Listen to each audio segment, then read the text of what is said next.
Florida, 1928. Bulldozers cleared the way for a new highway, US 41, the Tamiami Trail. The road opens an area of Florida that has been virtually inaccessible to most of the state's population for years.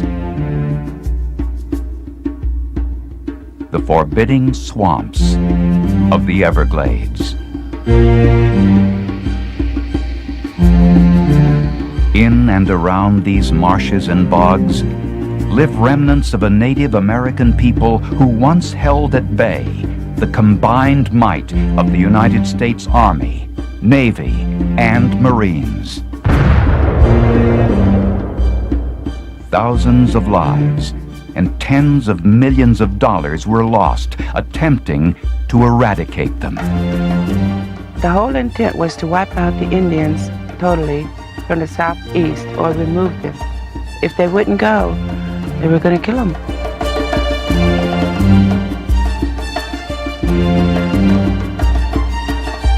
But the people of this land, the Seminoles, stood and fought. They waged a hit-and-run guerrilla war unlike anything America had ever before experienced. For the United States, fighting on alien terrain against a determined, elusive foe was a grim foreshadowing of another jungle quagmire. One that would baffle U.S. forces in Southeast Asia more than a century later. If you corner an alligator or a rattlesnake, they tend to turn around and bite you or fight back for survival. The Seminole Indians were the same way.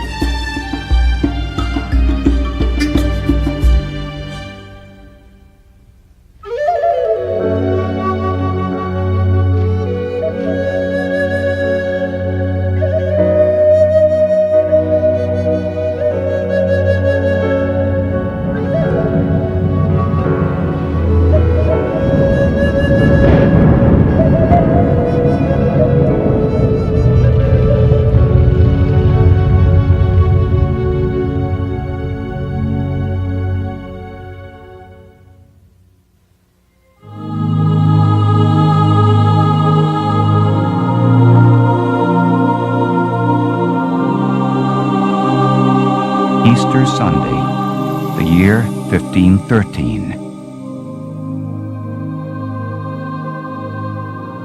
Juan Ponce de Leon, a Spaniard who had once sailed with Columbus, sets foot on a mysterious land he names after the Easter Feast of Flowers, Pascua Florida, Florida.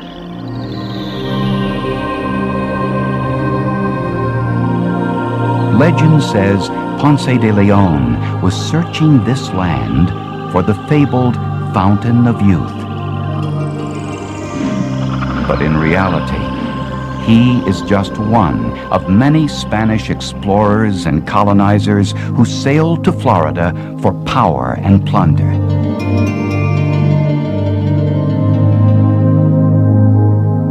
Hernando de Soto, Panfilo de Narvaez, Cabeza de Vaca, the conquistadors marched through Florida, determined to dominate the so-called New World of North America. They were for glory, God, and gold. There was nothing else in the equation, nothing else. And that was what the native people experienced. When the Spaniards arrive in the 16th century, there are more than 500,000 Native Americans living in Florida. Such people as the Appalachians, the Timucuans, and the Calusas. They fiercely resist the Spaniards, but are no match for their firepower, their relentless slave raiding, and the devastating diseases they bring from across the sea.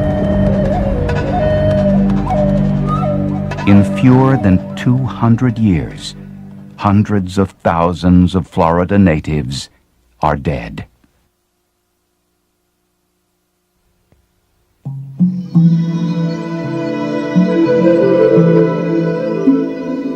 1795. On the borders of Spanish Florida, other native peoples are flourishing.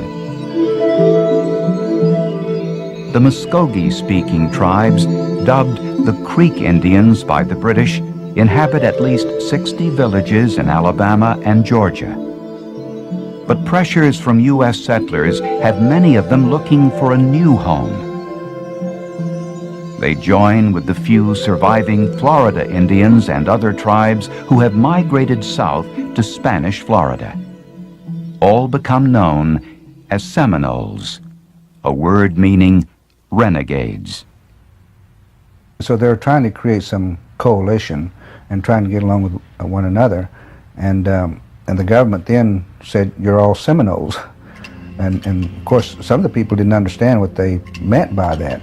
All of a sudden you're this group of people that never existed before. William Bartram, a naturalist traveling throughout Spanish Florida in the late 18th century, marvels at the land of the Seminoles. I can venture to assert that no part of the globe so abounds of creatures fit for the food of man. The Seminoles seem to be free from want or desires. No cruel enemy to dread, nothing to give them disquietude. All of that is about to change. 1813. Encroaching white settlement drives the Red Stick faction of the Creeks to war. The next year, General Andrew Jackson crushes the Red Sticks at the Battle of Horseshoe Bend. The Creeks surrender over 2/3 of their territory, 20 million acres, to Jackson and the United States. As a result of the Horseshoe Bend battle, many of those people that were left moved to Florida and became a part of what we now know as the Seminole Nation. Among those on the run is a 10-year-old boy who will become a leader of Seminole resistance against the United States. His white father has named him Billy Powell. To his brothers and his enemies, he will be known as Osceola. They came as refugees after a war, and they came with what they could carry, and they came with shreds of their lives to try to find some peaceful place where they could put those lives back together. And they thought that that place would be Florida. Another group of people also seek sanctuary among the Seminoles. Blacks fleeing the horrors of slavery in the United States.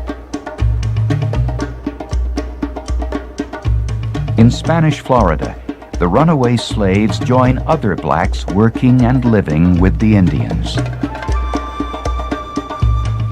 It became quite a thing to flee into Florida by the hundreds, and it was quite productive. They could raise crops right next to the Indians. They married Indians. They became a part of the frontier. They raised their families. They raised their grandchildren, and they died right here in Florida. The blacks and Seminoles discover they have much in common. Many African traditions, including social structures and religious beliefs, are very similar to those of the Indians. But nothing strengthens their bond more than a common enemy, the white Americans. Stinging from the memory of the lash, the blacks warn the Seminoles never to trust the United States government. Once you've gained your freedom, for the most part, once you've had that taste of freedom, they probably made up their mind that, hey, they may come for me someday, but I'll never accept going back into that way of life ever again.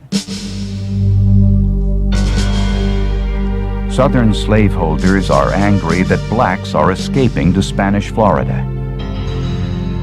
What especially galls them is the existence of a small fort 60 miles from Georgia on the Apalachicola River. Known as the Negro Fort, it is manned by runaway slaves. This infuriates General Andrew Jackson. If the fort harbors the Negroes of our citizens, or holds out inducements to the slaves to desert from their owner's service, this fort must be destroyed.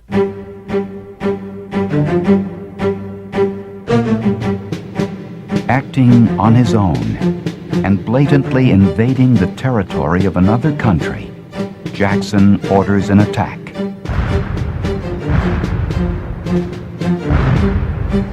July 27, 1816.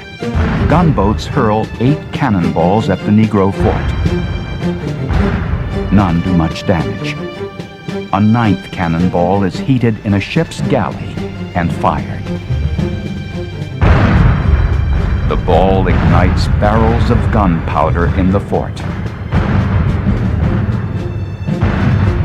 300 are killed.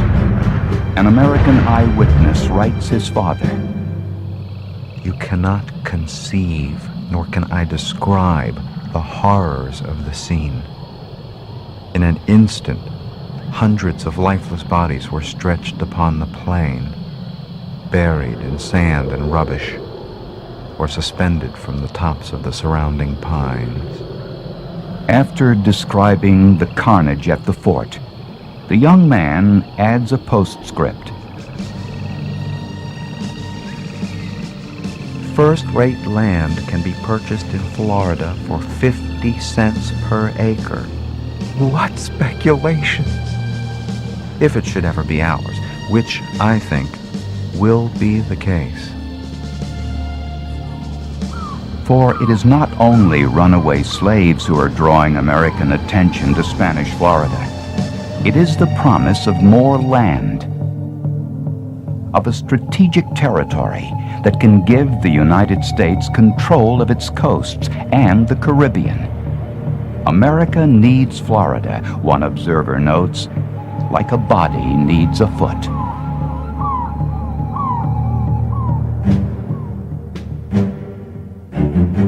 (1817).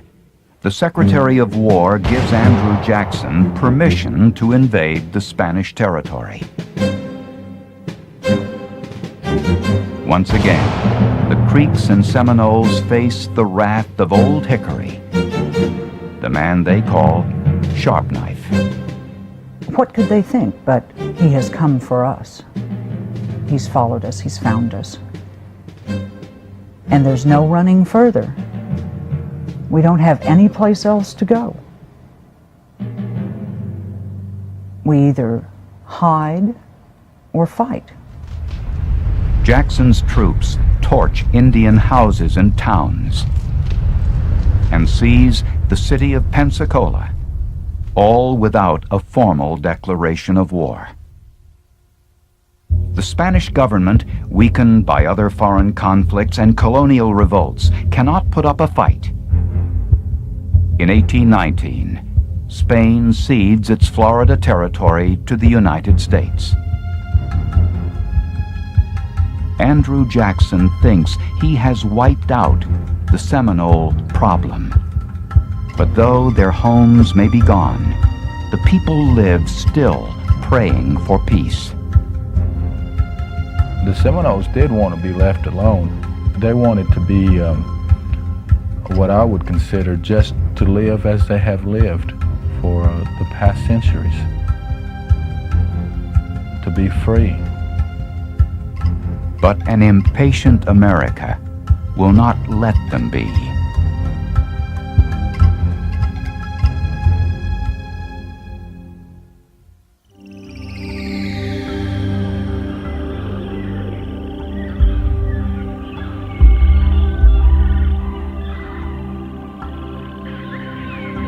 (1823). Florida is now part of the United States, and its white citizens constantly clamor, "The Seminoles are in the way." They must go, preferably west of the Mississippi River. The Seminoles do not understand why everyone cannot coexist. but they agree to meet with United States officials at Moultrie Creek near St. Augustine to discuss a government mandate that they be moved to a reservation in the center of the Florida Peninsula.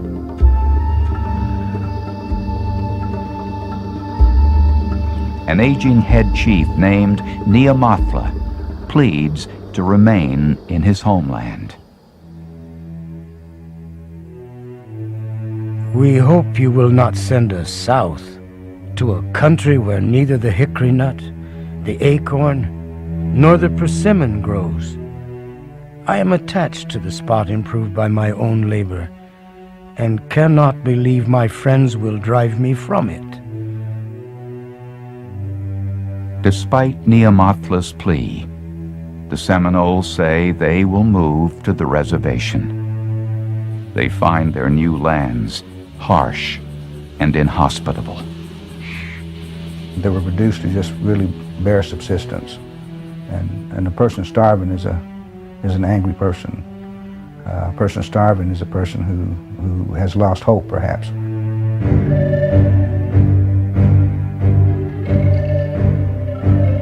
Many of the Seminoles refuse to stay on the reservation. Hungry and frustrated from time to time, they raid towns and plantations, further infuriating white Floridians.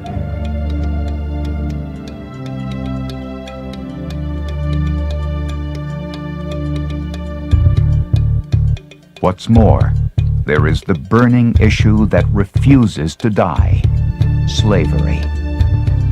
Many slaveholders fear that the presence of escaped blacks in Florida will incite slave insurrections. Whites are permitted to search the reservation for runaways. Often, they steal away blacks who have never even been slaves.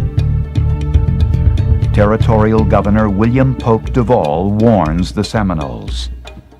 By the treaty, you are bound to deliver all the Negroes that do not belong to the Indians. This you have not done. You are not to mind what the Negroes say.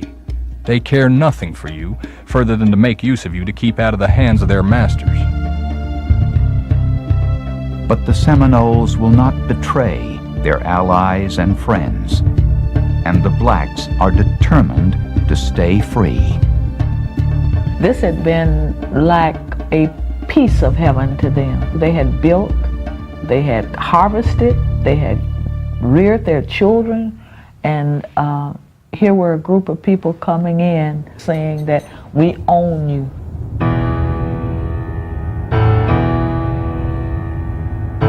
(1830). Their old nemesis, Andrew Jackson, is now President of the United States. Congress passes the Indian Removal Act. Forced migration westward across the Mississippi must begin now. Georgia's Indian Commissioner, Colonel James Gadsden, is sent to Payne's Landing, Florida, to formalize a new treaty. The absolute bottom line on the Treaty of Payne's Landing was, you will not stay in Florida. We will not negotiate a space. You will leave. The Payne's Landing Treaty is one of several, but all say the same thing: get out. The Seminoles, who have run too many times, do not want to go. This is my home. I built this home. I built this log cabin. That's my wife. That's my children. This is where I live. They didn't want to move. And who would want to move? I wouldn't want to move. I want to stay right there, because it's my home. I don't care if it's an old shack. If it's my home, that's where I want to be. April 3rd, 1835. In Florida, Indian agent Wiley Thompson reads one of the treaties to a group of Seminole leaders. One of them is incensed at what he hears. The white people got some of our chiefs to sign a paper to give our lands to them. But our chiefs did not do as we told them to do. They done wrong. We must do right. When the agent tells me to go from my home, I hate him. Because I love my home.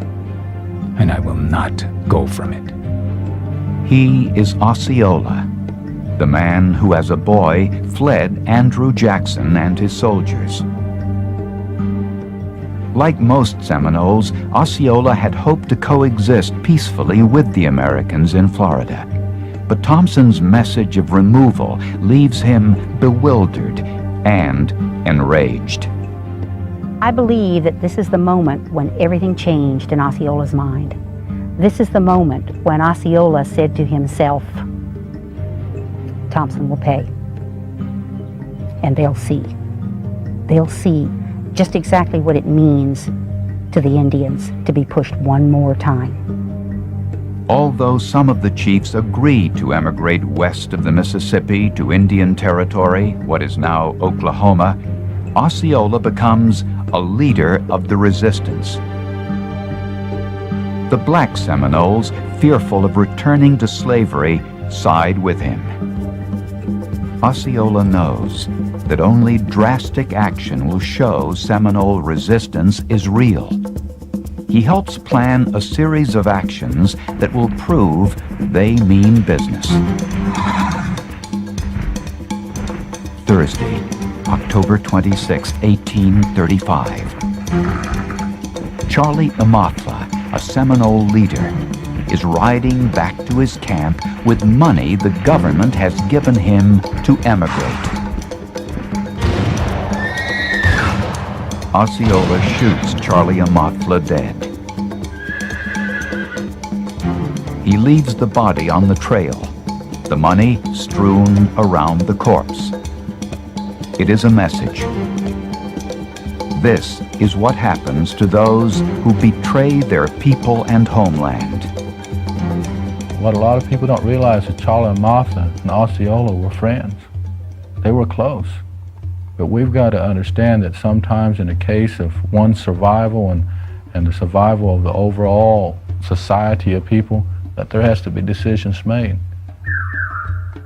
Friendship will not stand in the way of Osceola's fierce determination, and he will exact punishment on the Indian agent who has so arrogantly insisted that the Seminoles vanish west. December 28, 1835, 2 months after Charlie Amathla's death. Wiley Thompson and a friend, Lieutenant Constantine Smith, have finished dinner and are walking just outside the walls of Fort King. Both men are killed. Smith has 2 bullets in his body. Wiley Thompson, 14. Osceola has his revenge.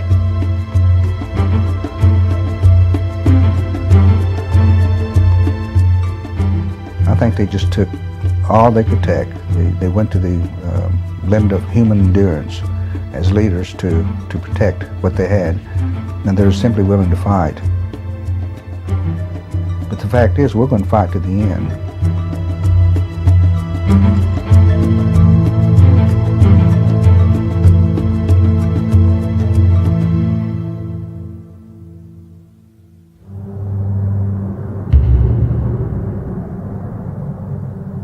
Evening, December 27, 1835. Central Florida. Major Francis Dade and 2 companies of soldiers are resting. They have been on the move for 4 days, a relief column headed for Fort King. So far, the trip has been uneventful. Then the morning of the 28th of December, there was a drizzle of rain falling. The temperature was some 48 degrees, quite chilly. Major Dade called out to the men and told them that I can't tell you to put your weapons on the supply wagon, as it would be unmilitary. But you can carry them under your coats to keep your powder dry. because of this drizzle of rain. 8 a.m. Cold and wet. The men march along the road between a lake and the Wahoo Swamp. Major Dade assures them they are safe. We have now got through the danger, he says. Keep up good heart, and when we get to Fort King, I'll give you 3 days off for Christmas.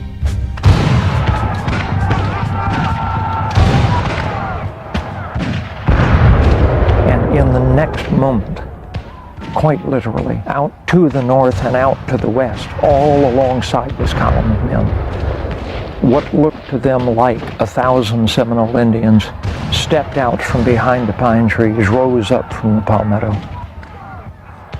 and at point blank range they fired into the faces of the command strung down this road.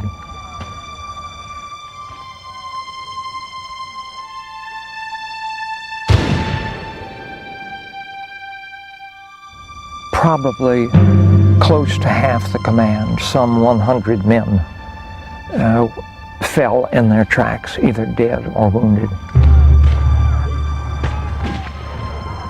Captain George Washington Gardner tries to bring order to chaos.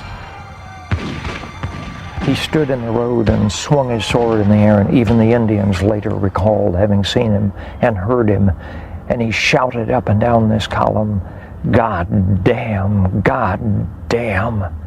And I think it sums up very well in a couple of words the absolute terror, frustration, but determination of this command.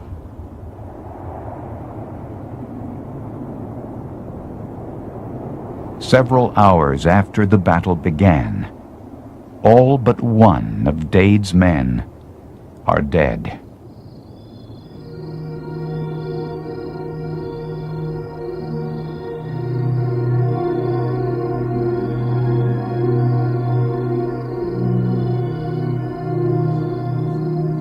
That night, in the Wahoo Swamp, the Seminoles celebrate their victory. Osceola rides into camp and presents a medicine man with the scalp of Wiley Thompson, who he has killed that very afternoon. The Dade battle and Thompson's murder have been carefully coordinated. Osceola gives the whites a warning. You have guns, and so do we. You have powder, and so do we. You have men, and so have we. Your men will fight, and so will ours, until the last drop of blood has moistened the dust of his hunting grounds. Osceola continues his attacks, and fellow war leader Wildcat strikes in eastern Florida. The United States commits 5,000 men to the war. They are charged with tracking down some 1,500 warriors. It was either go to Oklahoma or die. So what is a person to do? You know, when your home is threatened, you fight. The finest generals of the U.S. command step into the fray, including the great Winfield Scott, Old Fuss and Feathers, hero of 1812 and the Black Hawk War. He arrives with a full military brass band and a thorough knowledge of European military strategies. They will do him little good in Florida.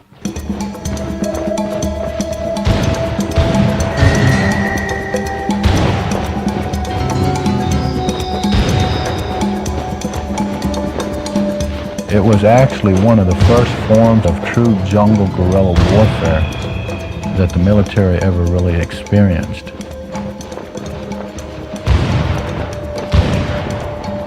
And it became a very difficult task to try to remove these people from their homelands.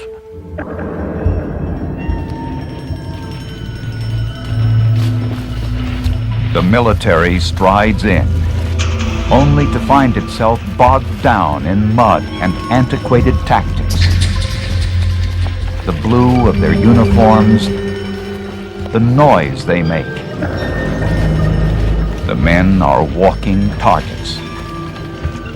It was so bad that men fought the terrain almost as much as they fought the Indians. The climate, the fact that it was either abysmally hot or abysmally cold, that when you were cold you were also wet, and when you were hot you were also wet. The fact that they were never quite walking on land, but they weren't quite walking in water, made this a really difficult place to be. 3 generals, including Winfield Scott, go down in defeat. December 1836, General Thomas S. Jessup takes command of 8,000 soldiers and volunteers. His orders: beat the Seminoles with whatever it takes and ship whoever's still alive out to Indian Territory.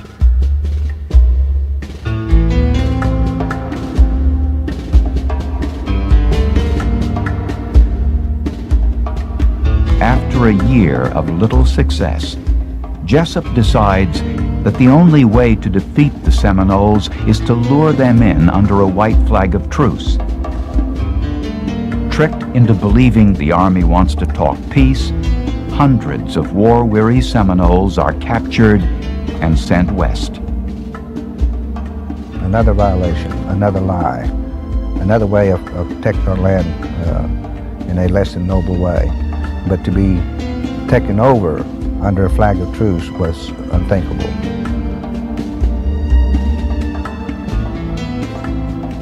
The course that Jessup finally decided to take was without doubt an indication of his own personal desperation and the desperation of the United States to do something, to bring this conflict to a close, to settle this Seminole question.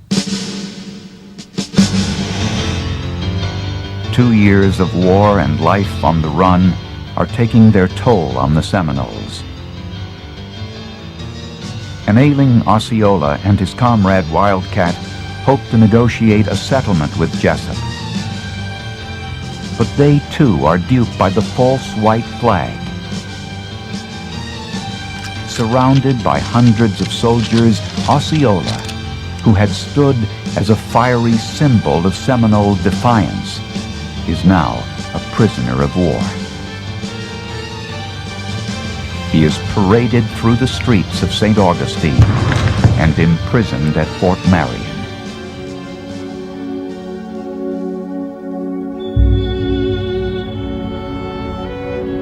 December 1837. As hundreds of disheartened Seminoles are captured and dispatched west, the government decides to ship Osceola north to a harbor fort in Charleston, South Carolina. Osceola becomes a tourist attraction as sightseers crowd to gawk at him. He is weak and weary, ill with malaria, and quinsy, an infected, inflamed, sore throat. George Catlin, the artist who chronicled so much of what we know about 19th century Native American life, arrives to paint his portrait. He is a most extraordinary man, Catlin writes. And one entitled to a better fate. He is grieving with a broken spirit and ready to die, cursing the white man, no doubt, to the end of his breath.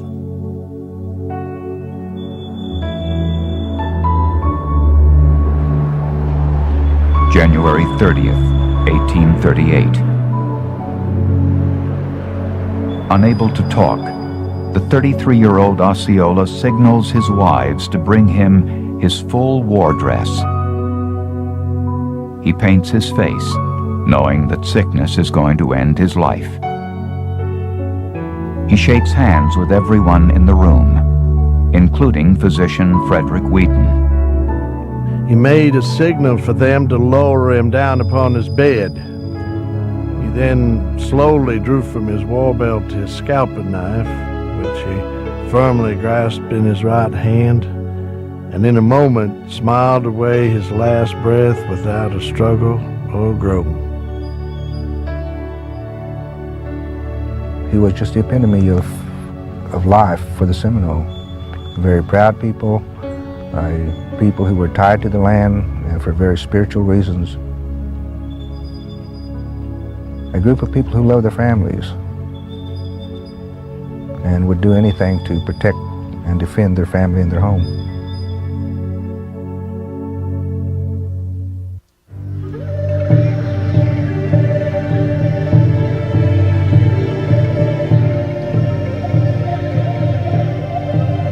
Although Osceola has been the emblem of their fight to stay in Florida, his dying does not end the struggle.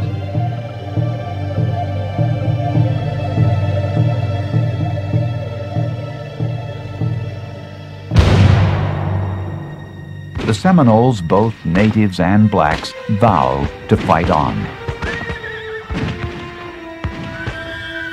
Wildcat, the Seminole leader who had been captured with Osceola, has succeeded in a daring escape from the Fort Marion prison. These people believed that they were going to die anyway, and so they fasted and got to the point where they're pretty small and was able to scale the wall and to loosen the bars, take them out. The opening was only 7 to 8 inches wide with 2 bars. One night, these Seminoles were able to scale the wall, go out that opening, and drop 24 feet down on the outside to a moat. Wildcat flees south and reunites with Seminole warriors near Lake Okeechobee. Christmas Day, 1837. A future American president, Colonel Zachary Taylor, pursues the Seminoles into their Okeechobee sanctuary. With him are 800 regular soldiers and 200 Missouri volunteers.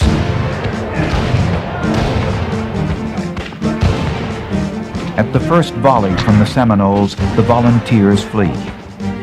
But Taylor's regulars stay in line. The Battle of Okeechobee is the largest of the war, the last time the warriors and soldiers will meet in such numbers.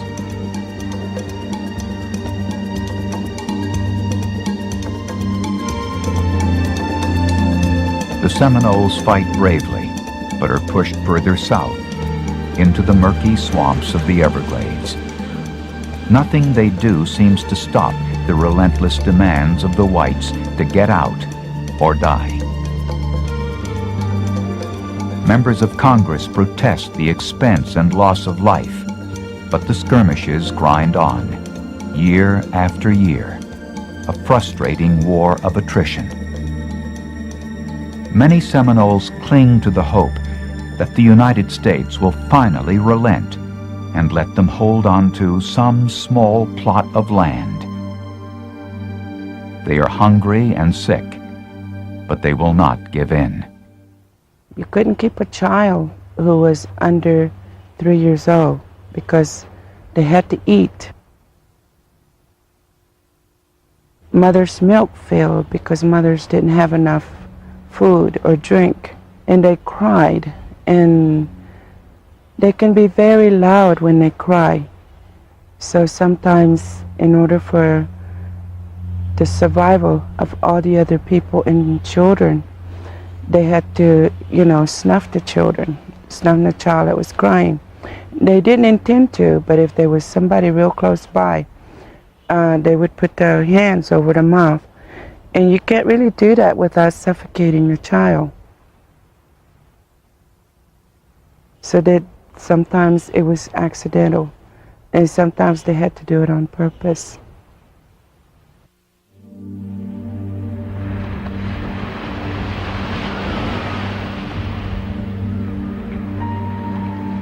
One by one, many of the Seminoles decide there is no alternative to emigration. Some of the old people decided that they would not move to the new territory, that they would die on the Florida land, and they stayed behind. But some of them who had still full lives ahead of them wanted to see the welfare of their children and of their band and of their people to still replenish and start over again, I guess you could say. They decided to move and to go to Indian Territory. October 1841. Even the great warrior Wildcat has been captured. He and his people prepare to sail for New Orleans and the trek to Indian Territory. I am looking at the last pine trees on my land. It was my home. I love it. And to leave it now is like burying my wife and child. I have thrown away my rifle and taken the hand of the white man. And now say to him, take care of me. It was a time where once that they knew they were loaded up on the barges of the ships, that they knew they would never see that land that their ancestors had lived and abided on for hundreds of years. But to know that you're leaving and you're never going to return, that's almost like saying that being that their home was as a mother to them, that would like you having to go away and you're saying goodbye to your mother, and you know you would never see her again after this last time that you laid eyes on her. You would never see her again. Those are the type of feelings that those people that were leaving Florida perhaps could have felt.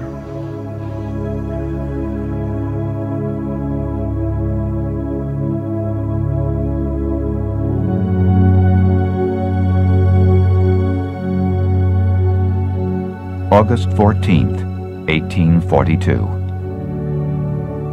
It has been more than 6.5 years since the death of Wiley Thompson and the killings at the Dade Battle.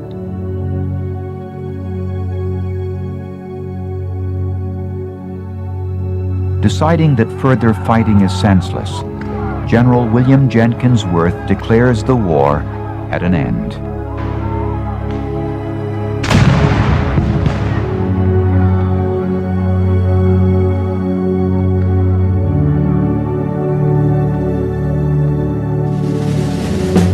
The war didn't end because there was any clear victory.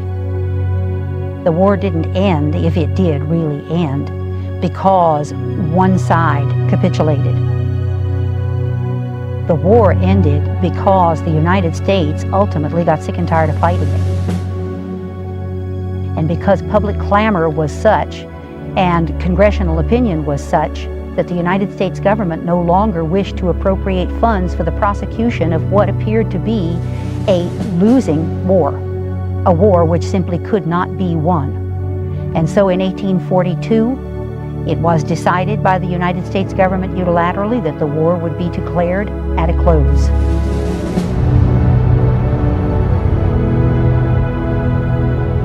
More than 2,000 American soldiers have died, and untold hundreds of Seminoles.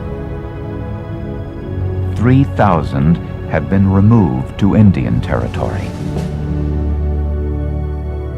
To achieve this, Washington has spent $40 million, the equivalent of more than $7 billion today.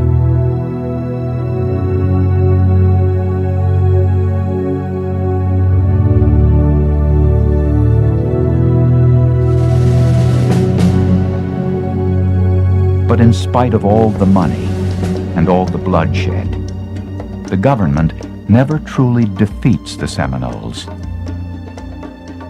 At war's end, 300 still remain in Florida. Having successfully resisted for so long, they are allowed to stay. To these survivors, the United States has given in. There was a certain faction, Seminoles, that can actually officially say that they did not come to the point where they said, we surrender, we give up. The ones who would never officially surrender or sign a peace treaty with the government in the time of conflict with the United States.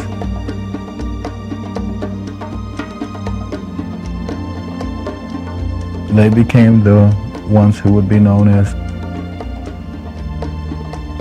the unconquered.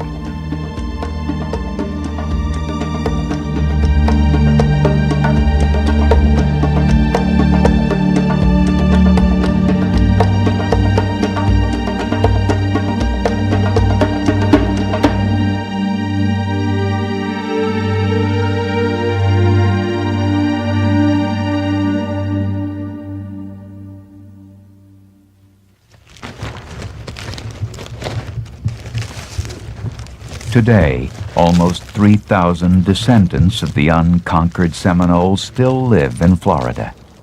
Another 11,000 are in Oklahoma, the old Indian Territory. Now, along the Tamiami Trail, the Florida Seminoles lure tourists. The alligator that he has there would weigh a little over 200 pounds. And the war they wage is economic. 61. Bingo halls have helped revive an economy that was dependent on cattle and citrus. I-16. Gambling brings in the bulk of the tribe's $30 million annual revenue.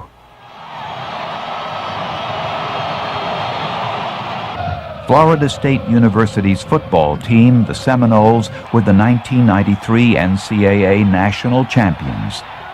Every fall Saturday, a new Osceola rides.